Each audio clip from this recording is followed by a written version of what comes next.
you heard of the Ulma family? This entire faithful Catholic family of 9 was martyred during World War II and beatified just last year. We'll share the story, discuss how we can apply some of the lessons from this holy family to our own lives, and more today on The Simple Truth. We consecrate everything to the Sacred Heart of Jesus through the Immaculate Heart of Mary and the Pure Strong Heart of St. Joseph. I'm Jim Havens. It is Wonder and Awe Wednesday, where we strive to be rightly filled with wonder and awe at the presence of Almighty God and all that is of Him, with our co-host Joanne Wright, co-founder of the Station of the Cross Catholic Media Network. Joanne, how are you today? And will you lead us in an opening prayer? I'm very well. Good to see you, Jim. We're gonna do a little scripture here, because from what was preserved from their belongings, their Bible had these 2 scriptures, and it was they were marked in red, and it was kind of perhaps a premonition of their life and how their lives would end. So we'll go in the name of the Father, and of the Son, and of the Holy Spirit. Amen. This is John 15. If you keep my commandments, you'll remain in my love, just as I have kept my Father's commandments and remain in his love. I've told you this so that my joy may be in you and your joy may be complete. This is my commandment. Love one another as I love you. No one has greater love than this, to lay down one's life for one's friends. You are my friends. If you do what I command you, I no longer call you slaves, because a slave does not know what his master is doing. I've called you friends because I've told you everything I've heard from my Father. Hail Mary, full of grace, the Lord is with thee. Blessed art thou amongst women, and blessed is the fruit of thy womb, Jesus. Holy Mary, God, pray for us sinners, now and at the hour of our death. Amen. Amen. In the name of the Father, and of the Son, and of the Holy Spirit. Amen. Amen. Awesome. All right. Well, let's start there with the scripture. My primary source material here is this great little book that I've gotten my hands on from the Catholic Truth Society, entitled "No Greater Love: The Martyrdom of the Ulma Family," which is a great little digest, and also various online resources that I've been reading and looking at, including the remarks of the Polish bishops and the Vatican dicastery, other things that plenty to get into on this. But let's start with the scriptures, because in all that I have read, everything that talks about what was highlighted in their Bible is always talking about the parable of the Good Samaritan. I've not heard anything further. So to hear that there's other things highlighted in their scriptures, in their Bible, which of course there would be. It's not like they're just going to highlight just one passage underlined in red, I believe it said, in what I had come across. But what did you find? What are your resources, I guess, today? What did you find regarding their family Bible and the scriptures that were highlighted? That's also, I found that the commandment of love, the Good Samaritans, and from the relatives, I think they had nephews who, still had all their possessions. This is from CatholicCulture.org, and they believe it was Joseph, the father of the family. They say in his own life, they prove these words. They did not remain an empty slogan for them, but outlined both of these, John 15 and the Good Samaritan under Luke. So I'm sure that all these things were presented at the time of the beatification. And there's so much, there's museums, they were honored with so many things we'll get into later, but this was their life. They laid down their life for their friends. It wasn't their Catholic friends. It wasn't their neighbor friends. It was anyone in need of God or in need of help. And it was beautiful. And specifically those that were being dehumanized in their time and being hunted by the forces of evil, manifesting themselves in the Nazis and in those that the Nazis were able to press into service of evil. And so the Jewish people were being hunted. And there was a decree that went out in October 15th, 1941, that was issued that any Jews caught trying to escape the ghettos or to hide would incur the death penalty, and that the same would apply to any Pole who helped by providing shelter or supplying food. So the Ulma family knew of this decree. They helped anyway. They helped several families anyway. Many people they were willing to hide, Jewish people willing to hide, even though they were risking their own lives by doing it, and they knew it. And so this is what was thrust upon them in their time. And they were simple people who loved the Lord, loved God, and loved their neighbor, as we're all called to do. That's what it means to be a Christian, to be a Catholic. And so this is just what it is. It's simple. It's not complicated. And yet, when things are thrust upon you, are you really willing to live it? And for me, it's a constant meditation in applying this to our own lives when we've got an ongoing daily mass murder of preborn children in our own time by the thousands every day in our own country, hundreds of thousands worldwide. Do we really act like it? Do we really love God and love our neighbor? Especially when Jesus himself said, whatever you do to the least of these, you do it unto me. Whatever you don't do it unto me. It just seems to me that, we are in a state that, I don't think, I think the Ulma family gives us an example that ought to rise us out of any sort of lukewarmness when it comes to loving our neighbor in this time, specifically with regard to this ongoing daily mass murder of abortion. But there's a lot to meditate on here. And I think as we go through the story, you're going to find things that are greatly inspiring. And to me, one last thing to mention off the top is to say, everything, the honors would come. They're beatified now. Last year, the first family to be beatified all together, all 9 of them beatified together. And yes, they've got a museum in their hometown, with lots of honors. But they died in worldly failure, right? Even what they were trying to do, hide these Jewish people, they were found out, they were betrayed, and they were all executed. The parents being executed right in front of their children, and then all the children being executed. And so, so again, it's not about necessarily a worldly success. It's about being faithful. And that's what we're called to. Very simple. Love God, love neighbor, be faithful, and try to break away from the temptations of worldliness that distract us and flip us upside down in what is actually real, what is actually going on right before our eyes, Joanne. Right. And there were Catholics, there were Jews. They cooperated in their peasantry. They were peasants. They were farmers.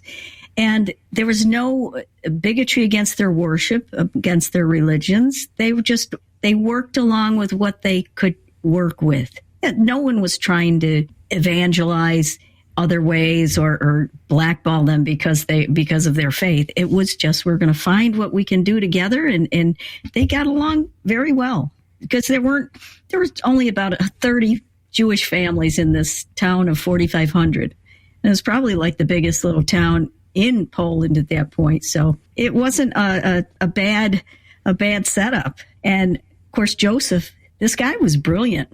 When you look at, he had a 4th grade education, but he's kind of an inventor. I mean, he learned to work with his hands. He learned to work. He had many talents. He set up a fruit tree nursery. He was a propagator of vegetables and fruits in that area where nobody was doing it at that point. A reader, he read through all of this. He did beehives. He did silkworms. I don't know what the silkworms were used for, but apparently it was pretty interesting. And he even got recognized by the prince in Poland for his silkworm work. So these weren't just lazy old farmers. These people worked. And, he's probably he was involved in organizations with the church, with the town, with everything. It was just a beautiful, it's like what we would dream of. The perfect town, would get us away from all the hubbub of the city. We have we live and work together, just like a peaceful, very, very peaceful place. Yeah, until, of course, the terrible war came. Sure. Yeah. And I just want to make sure we don't romanticize it too much. There was obviously still problems in the time, but yeah, you're right. They did get along quite well. The Jewish folks would have been in the vast minority in this small town. And there was a lot of anti-Semitism that was going on during that time, even before the war. So that's a fact all throughout Europe, in fact, and really probably all around the world. And so they did still have those issues where, and even within the Catholic community, similar to what I think you'd find in any time. You're going to have faithful Catholics, and you're going to have people who are identifying as Catholic who aren't so faithful. And so there were some that were really anti-Semitic, and they would, I guess on Good Friday, it seemed there was a sort of tradition with the school children who would bully some of the Jewish children where they went to school together, and they would kind of hang Judas in effigy, and they would do it outside of the Jewish children's homes, and kind of like, you did this kind of a thing. And so there was a lot of bullying and sorts of things like that from some of the Catholic children that were probably picking that up from their Catholic parents. But then there were families like the Ulma family, faithful Catholic families who really knew how to simply love their neighbor out of love of God for his own sake. And they just lived it, and they just grew up with it. And then they just lived it in a simple family life that, yes, was hard work and very fruitful. We'll share more when we get back. Stay tuned. Welcome back to The Simple Truth. Jim Havens here with Joanne Wright. Wonder and Awe Wednesday. Looking at the Ulma family today, the blessed Ulma family, all 9 of them martyred together in 1944, March 24th, on the vigil of the Annunciation, 1944. Along with the 8 Jews that they had taken in and were hiding, killed by the Nazis, and then beatified just last year. And so let's go into, the husband and wife a little bit here, a little background on them. And by all accounts, it was just a beautiful marriage, cut very short. I think only about 8 or 9 years they were married before the martyrdoms came. But Joseph Ulma, or the Polish Joseph, he was born on March 2nd, 1900 in Markowa, this little town in Poland. At the time, it was called Galicia because Poland had been broken up about the time of the American Revolution in the late 1700s. Poland ceased to be in terms of being broken up and partitioned off, and wasn't called Poland anymore. So this was a region called Galicia. It would be now modern day Poland. Markowa is in Poland today. But at the time, it was this Galicia where it was, if you think about where Poland is, you've got Germany to the western border, you've got Ukraine to the southeast. And so Galicia would be this portion that would overlap the border of modern day Poland and Ukraine. And so there was a lot of different types of people that were kind of in this area of Galicia, but Markowa was an area where I believe it was a lot of people who had emigrated from Germany, but had now really considered themselves to be Polish. And so this small town of peasant farmers had grown. And you have the parents of Joseph. It says here, peasant farmers, they had 7.5 acres and a small wooden house. He inherited from them about 2 acres, and he used half of that land to set up a fruit tree nursery, the first of its kind in Markowa. He was a very smart and educated man and very creative. Even had, I think, he created some sort of a small wind turbine that would power one light bulb, the first to have electricity in his town by doing that. But his parents seemed to be faithful folks. And then he also had the blessing, and his wife as well, Victoria. She was born December 10th, 1912, so 12 years younger than Joseph. And again, in Markowa, the same small town. So they were blessed, though, to have a holy upbringing, not just in family life, it seems, but also in the community of the church of the time, in the sense of the bishop of the area that Markowa would be in, who was bishop from 1901 to 1924, a Saint Joseph Sebastian Pelzar. So it's pretty good when you have a canonized saint as your bishop. He gets canonized later on, and it says in his biography that as a child he felt a strong calling to serve God, and he once wrote in his journal, "Earthly ideals are fading away. I see the ideal of a life in sacrifice and the ideal of sacrifice in priesthood." And then it said that he died in the odor of sanctity. That's what you want your priest. That's what you want your bishop to be driving him. That sense of this ideal of the sacrifice in priesthood. So that's beautiful. And then they also had in Markowa a particularly zealous parish priest. So you had a lot of good stuff going on in this area from where they came from. They ended up getting married July 7th, 1935, after they met each other, I think, through basically like a Catholic youth group type things that were going on at the time. I think some theater productions were involved in, and that's how they met. So yeah, they had a lot of interests. And that is their liturgical feast day, by the way, July 7th, and that will be for the first time celebrated, their liturgical feast day, coming up this year, not long from now. So, but married July 7th, 1935. But a lot more about this couple. Just one last thing that I want to mention about Victoria, and this is from actually the letter for the beatification by the Polish bishops, the Polish Episcopal Conference from June 2023. And it says that Victoria is an exemplary, loving wife and mother who cares for good and Catholic upbringing of children. She came from a home where the principle was followed that no man asking for help could be dismissed without help. She was always a support for her husband, and at the time of the trial, when they had to decide to take Jews at risk of death under her roof, she testified to her love for others. She tried to introduce a friendly atmosphere in the home, emphasizing that the family should be based on mutual respect, kindness, and devotion. But again, what jumps out to me is that principle that she grew up with in her home: no man asking for help could be dismissed without help. And that came to a full flowering in her and her husband's life and the life of their family, and their ultimate witness to the faith in their martyrdom.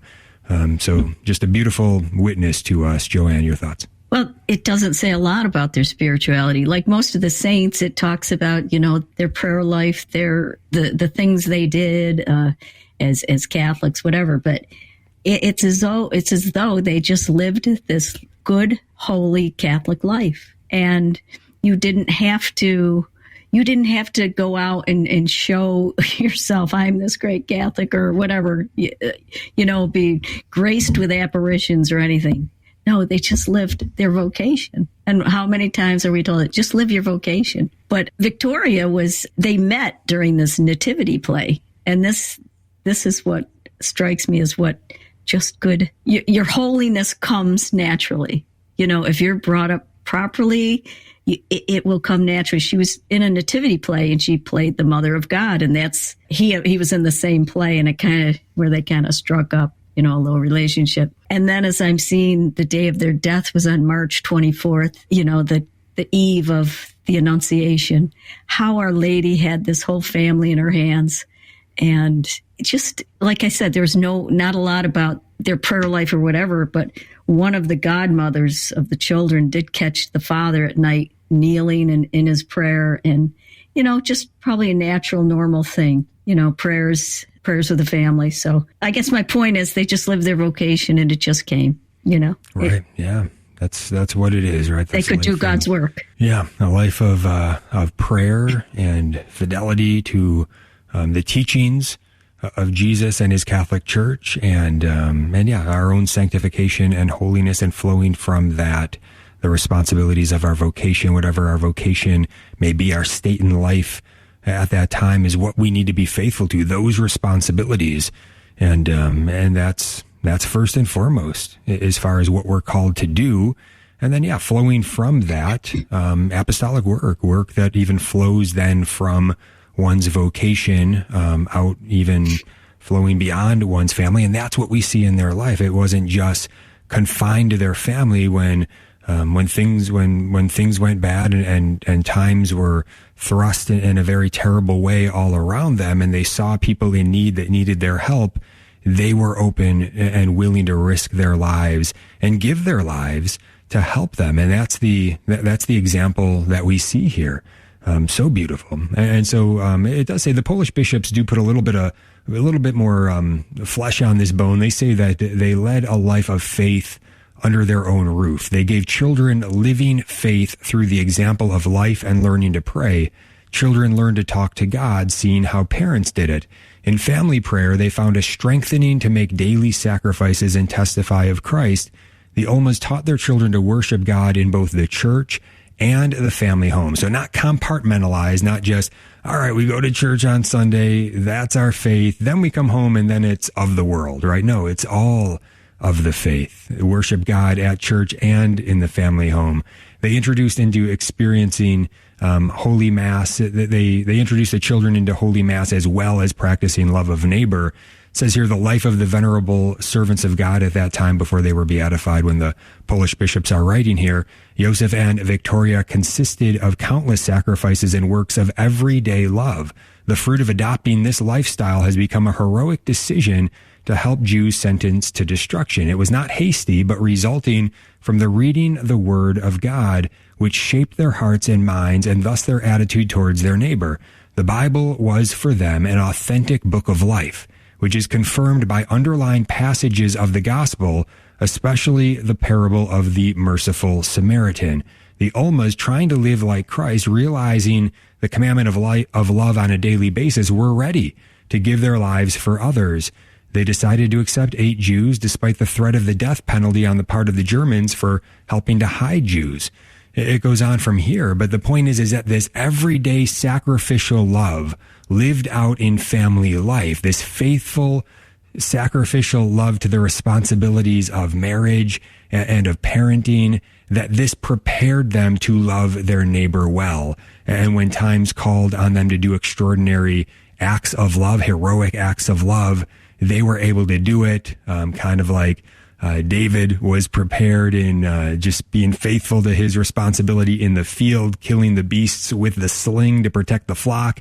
Then when he needed to do the extraordinary thing and face down the giant Goliath, he was ready, right? Same is for us when we're living that faithful life of sacrificial love in our marriages, in our family life. We'll be ready for whatever God calls us to by his grace.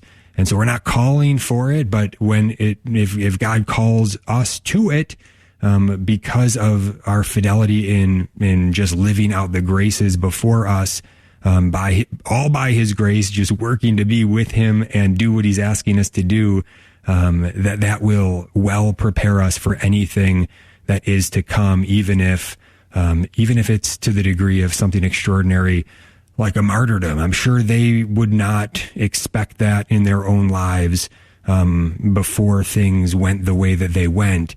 But when it came, we see a faithful family to the end, and it's just an absolutely amazing example to us. And then highlighting that parable of the Good Samaritan or the merciful Samaritan, I just want to say that to me, that's one of the, again, the great portions of the gospel that is going to help us to love our neighbor, not to run away from what we're called to when we see our neighbor in need, but to engage. And what does it say in that parable? It says that the Samaritan was moved with compassion at the sight. They looked at the reality of the neighbor before them in need. They were moved with compassion at the sight, and they engaged. Rather than not looking, pretending it's not there, making excuses, going to the other side of the road and passing on.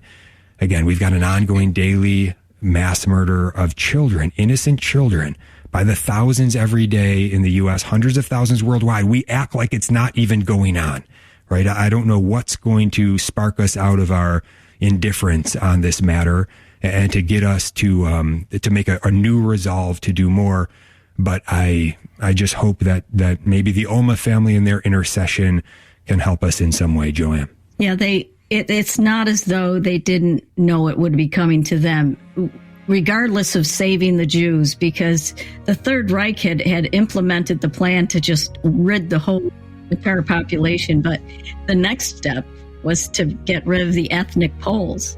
And as we saw in the future, that many millions of Poles were murdered as well. 3,000, there's 3 million to be exact. So it will go on and on. We'll start with babies. We'll start with aborting babies. It will go on and on. Satan has no bottom. Well, Satan is the one behind it all for sure. And when the Blitzkrieg came, and then the Operation Barbarossa, and then you're getting it. They're getting it from both sides, right? They got the Germans on the west, they got the Soviets coming on the east, and then they've got the Nazis attacking the Soviets right across them. Yeah, we'll lay it out when we get back with more. Stay tuned. Welcome back to The Simple Truth. Jim Havens here with Joanne Wright, talking about the Ulma family today. The blessed Ulma family, all of them martyred in 19 1944, and then beatified just last year. And so, let's take a look at the historical timeline on all of this. So you've got the Blitzkrieg, you've got the Germans attacking Poland September 1st, 1939. No warning, no declaration of war. They just come rolling in. Imagine that. And then you've got the Soviet Union just days later, a couple weeks later, September 17th, 1939, invading Poland from the east. So they're taking it from both sides. Then you've got what's called the Green Police, which is basically a Nazi German police force. And then you've got the Blue Police, which is basically Polish police officers being pressed into service for the Nazis as another sort of a police force, a subordinate police force, where so much psychological warfare by the Nazis trying to get these men not only pressed into doing their evil work for them, but then even desiring that one day they too could become part of the Green Police, which would be even a greater privilege in the Nazi hierarchy. And so you've got the Blue Police in Markowa. Again, these are people that would have been in Poland, and they were police officers in Poland, and now they're part of the Nazi gang. And so you can kind of start to think of, where would I be in a situation like this? Would I go along with this? How much would I go along with this? Would I not go along with it, but would I not necessarily stick my neck out too much for anybody that would threaten my own family or threaten my own life? Or would I? Or would I stick out my own neck? Would I lay down my life in love and even risk the life of my 7 children, including the pregnant wife and the child in her womb, which Victoria was pregnant with child at the time that she was executed, and that child was killed as well. Would I risk? Would I be willing to risk that much? Would I be willing to love that much? So you've got all of this going on, even having some of the village residents as sort of like hostages for the Nazis, as informants, to say, look, we're gonna make you an informant. If you don't tell us what's going on, if you see a Jewish person hiding, or if you see somebody hiding them and you don't tell us, and then we find out about it, then it's on you. And then now we're going to come and kill you and your family. So would you inform if that was the case? We would hope not, right? But are we living lives of sacrificial love to begin with? How are we doing in our own time, I guess, would be the question. Then you have Operation Barbarossa taking place June 22nd, 1941. Again, no warning, no declaration of war. German planes began bombing cities in the Soviet-occupied area of Poland, and they invaded the Soviet territory with 3 million German troops. So then that's sweeping right across this little town, Markowa, where the Ulma family is. And then you've got that decree in 1941 that says death penalty for any Jews that are caught trying to escape the ghettos, trying to hide, and anybody who tries to hide them or supply them any food. At this point, a lot of the Jewish people would have been in those ghettos, and once you're in those ghettos, they know where you're at. Be very hard to escape at that point. Then you've got the final solution being initiated in 1942 by the Nazis, plans for the total extermination of the Jews. And it was on the heels of this that there was a Jewish family that made a deal with somebody that they thought they could trust. And it was the Goldman family, or the Zoll family. They also go by that name, the first name of the father. And so this guy, Les was his name, who makes this deal with the Goldman family. He says, I'll hide you guys. I'll help you out, but you guys have to sign over all your assets. And they had considerable assets. So they sign them all over. But then after this decree went down, Les thought this is getting too hot for me.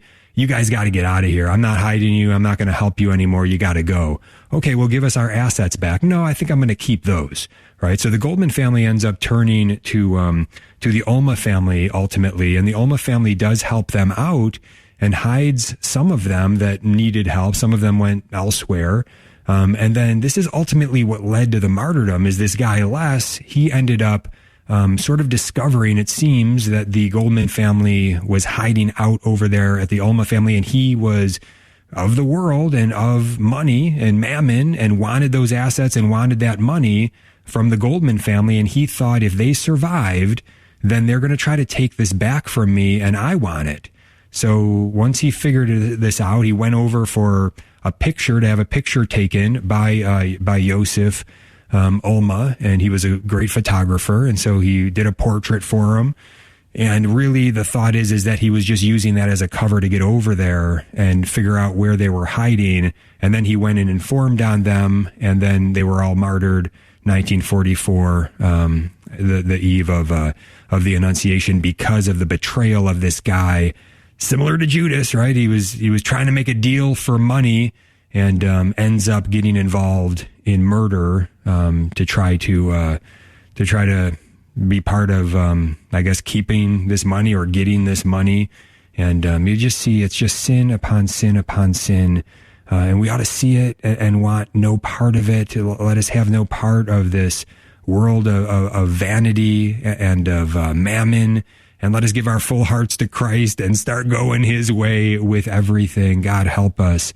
Joanne, your thoughts? Well, I'm going over the people that they did bring in. This cattle merchant and his 4 grown sons. Those are 5 guys that came in. And then you have the Goldmans, Golda and Leica, and their little daughters. So we've got 8 people that they brought in. Now, they were living in the barn, the top of their barn, and they would come out a little bit every now and then, and help with the chores for the Ulma family. But I don't know what prompted them to think that they could just keep them hidden. Obviously they just trusted God was going to, day by day, God was going to take care of them. And kind of on the other shoe, the Jews that they did hide, they wanted their stuff back, and as if that was going to help them. And I suppose they never gave up hope that they were going to get through this, the war was going to be over, and then they could have their stuff back. But this Lest guy, he wasn't going to have any of it. He took part of it, and then the greed, like you said, took over him. He wanted it all from all these people, which was probably quite a bundle. So it was kind of disgusting how, he was a traitor. He was Jewish. He wasn't Jewish. He was Polish, and he kind of led them on, and just, it was ugly, ugly. And I mean, the whole death scene makes you shudder how cruel and how unhuman the way they treated not just the Jews, but the Ulma family after the fact. It's just so cruel. So they were discovered. They were discovered. Yeah, I want to follow up on what you were saying in the last segment too about the involvement of Satan in all of this. Of course, he's the one masterminding all of this. He's the one behind Hitler and all of this evil. Ultimately, he's the one that wants to. He's the liar, the murderer, the deceiver from the beginning, and anyone that participates with him becomes like him. Anyone that participates in those things is moving in the direction of him as well. We don't want to go that way. We want to go the way of our Lord Jesus, which is in enmity, in complete and distinct total opposition. It's a complete other way. That's where we want to go. But he comes up in this, and I was surprised by this when I read on the website of the Vatican's Dicastery for the Causes of Saints that they flesh this out a little bit, and it's quite interesting. And they're just kind of laying out the argument for why they're being considered martyrs. And it says, number 1, material martyrdom is sufficiently proven. Regarding material martyrdom, the Ulma family was killed by Nazi policemen on March 24th, 1944, immediately after the Goldman family. Regarding formal martyrdom, this Commander Daikin led the expedition, and among the perpetrators was this the deputy Joseph Kokot. These guys were nasty guys. They were driven, it says, by anti-Semitic hatred and even prevalent anti-Christian aversion, not just theoretical or remote. So again, this is when you've got an aggressor that is driven against the faith to this degree. The martyrdom doesn't have to be somebody standing up and being asked, will you die for your faith in Jesus? They're already living the faith, and they're continuing to live the faith, even at the risk of their own life. And they're being murdered by somebody who is coming against them, against the faith, very much so, like a St. Thomas Becket would be in this category of martyrdom. And so the Ulma family as well. It says, although not required by the police regulations, Daikin had abjured by he had he had basically renounced his evangelical Christian faith just by joining the Nazi police. And it says that that Kokot, this is where it gets interesting. So this Joseph Kokot, who killed several of the Ulma children, he wore this death's head insignia on his of the SS on his cap, and it says he wasn't a member, but the dicastery says that the symbol was also worn by members of Satanist and esoteric groups associated with Heinrich Himmler, the chief architect of the Nazis' final solution. And it says the commander wanted to personally select the fire group for the expedition against the Ulmas, making sure that they were the most ferocious of these so-called policemen, including Kokot. And so this Catholic militancy, it says they knew of the Catholic militancy of the Ulm family and the evangelical motivation for their hospitality, and that was against their economic interest. And so infanticides were totally atrocities compared to any criminal justification. They were discontinuous atrocities compared to any criminal justification. And there is this point where they kill the parents, they kill Joseph and Victoria, they execute them in front of the children, and then there's kind of like, are we going to kill the children? And what happens in this death scene, and they decide, yes, we're going to kill the children. Kolkot kills 3 or 4 of them. They kill the rest of them in this massacre, and then they celebrate with vodka drinks and laughter, and then they end up doing separate burials for them all, and the story goes on from there. But it also says that there was some, I guess, discrepancy about, I don't know why this really came up that much, but people at the time of the beatification, right before the beatification, the Polish bishops, I think, are the ones that stated in their document, they said that this is the first time that a preborn child or an unborn child is going to be beatified. She was pregnant at the time, and that child was beatified at the time of the beatification. But the Vatican dicastery came back because some people were saying, like, how can you say that about a preborn child? They're not baptized. All the rest of the children and the parents were baptized. How can this baby be a martyr, this preborn baby be a martyr when they're not baptized?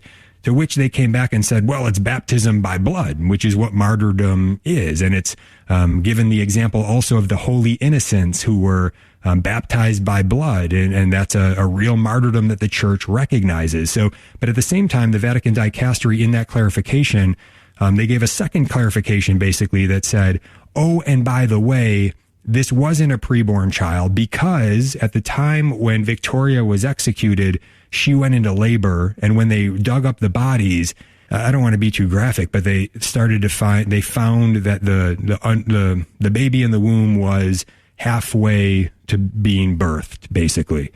And so for that reason, I guess some people think that's important to say, well, see, it wasn't a preborn child that was martyred here. It was a born child. I mean, I think we're splitting hairs in a way that doesn't really matter. That child is a child that is a martyr, whether it's fully in the womb or fully out of the womb. What are we talking about here? But I guess some people wanted clarification on that, and that's what the dicastery came back with, Joanne. I think they realized the baby was a boy, so the baby must have been, she'd gone into labor. The baby was out. And so what's in or out? Why do we have this about partial birth abortion and babies up to 9 months? It's a non-issue. These are babies the minute of conception. It's a non-issue. Sorry. Right. So I'm not sure about why that clarification matters. But I guess technically what the Vatican dicastery is saying is not a preborn baby that was beatified, a born child that was beatified in the Ulma family. We'll be right back with more. Stay tuned.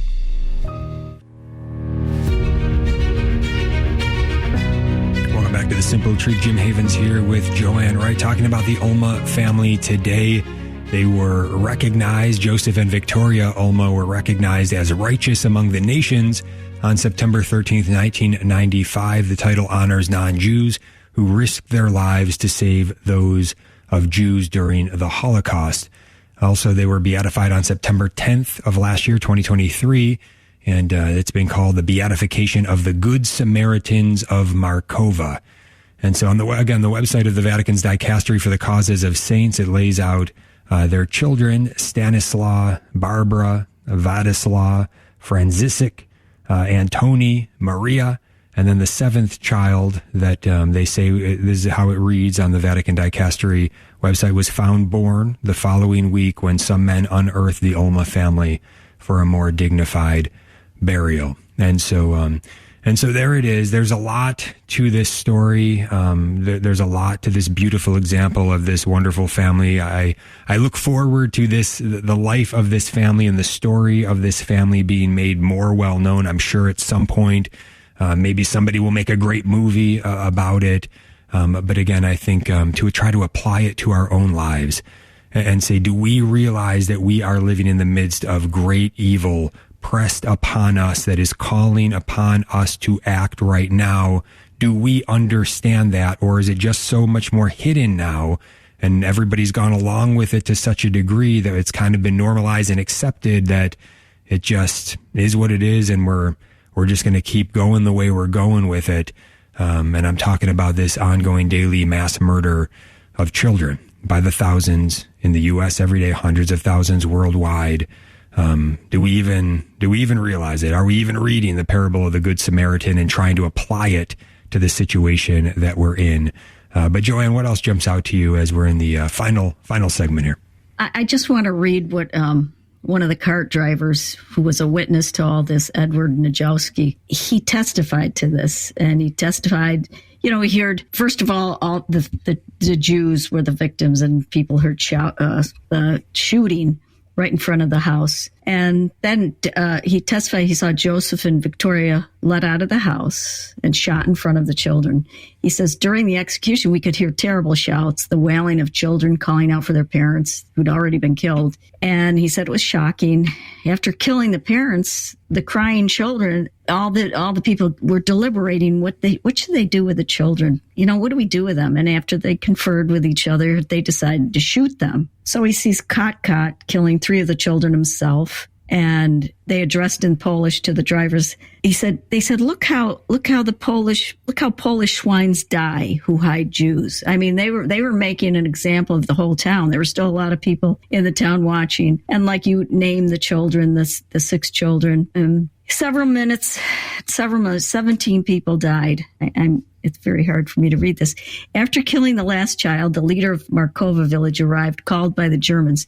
He brought over a few persons to bury the bodies. He asked the commander, whom he knew from the inspections of Markova, why the children were killed. And so Daikin doesn't know what else to say. He goes, we just didn't want to trouble the village with them. We didn't want to trouble the village with these orphan kids, so we just killed them. Talk about no regard for anything. And it reminds me of the scene in the Passion when Christ was being scourged. And, you know, they start out slowly, but once they got into it, you saw the demonic eyes of them just like, it was like a drug.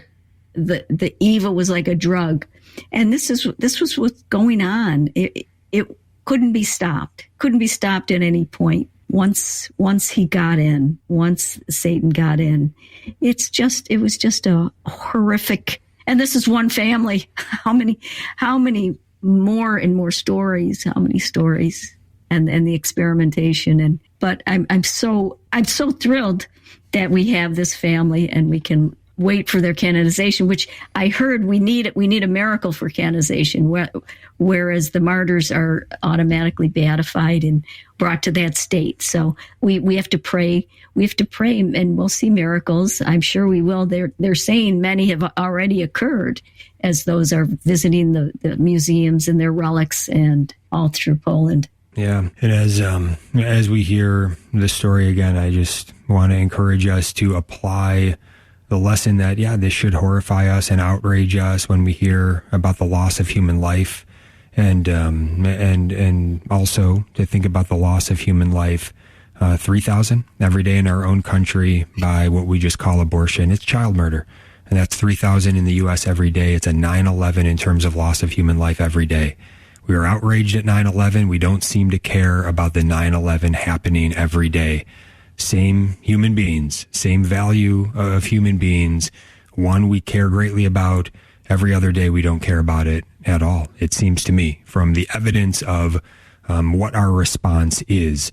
And so I don't know what else to say about it other than to just raise it up and say, we got to face reality on this. And hey, I encourage you to come be a part of the Men's March to Abolish Abortion Rally for Personhood. The simple idea behind that is, can we all just stand up in public and say this is wrong and say no more and say these are human beings and we have to stop murdering our preborn children, our littlest brothers and sisters? Can we just do that? Can we stand in public together and say no more out of authentic love? And I guess I would just close with the remarks of the Polish bishops here on the example of Joseph and Victoria in terms of marriage and family, and saying that it says they show the beauty and value of Christ-based marriage, where God's grace is the foundation of everything. Their love realized in everyday life can also motivate them to be open to life and to take responsibility for the upbringing of the young generation. The heroic attitude of love towards others should stimulate us to live not so much for our own comfort or willingness to own, but for a life that is a gift of ourselves for others. And so, again, more information at the Men's March. You can go to themensmarch.com. We're going to be in Rochester, New York, June 22nd. June 22nd for the next event. It's the Saturday after Father's Day, the Saturday of the Dobbs anniversary. If there's any way you can possibly get there and be a part of it, we'd love to see you there Saturday, June 22nd. Again, themensmarch.com in Rochester, New York. Now, we still have a couple minutes. Joanne, what would you like to leave us with today? Like I said, I was reading older articles about the beatification, but I found a newer one, that was put out in March about so much is being celebrated about the family, and the Ulma family relics are taking place in many places. There's bones of each child, each of the parents, everybody in the family, and they're being traveled around Poland. But I would love to see, something come our way, or, as much as we'd like to make the story known too, it would be a great thing, because there's so many Polish people here who would just, not just Polish, but survivors of the war who have realized how troubling this was, how many Polish people were killed and murdered just because they were Catholics. So I think it would be incredible to get them here. Awesome. Yeah. Well, I've got time for a great quote here by Saint Pope John Paul II from the Gospel of Life. He says this: the family celebrates the gospel of life through daily prayer, both individual prayer and family prayer. The family prays in order to glorify and give thanks to God for the gift of life, and implores his light and his strength in order to face times of difficulty and suffering without losing hope. But the celebration which gives meaning to every other form of prayer and worship is found in the family's actual daily life together. It's a life of love and self-giving. This celebration thus becomes a service to the gospel of life, expressed through solidarity as experienced within and around the family in the form of a concerned, attentive, loving care shown in humble, ordinary events of each day. God bless you.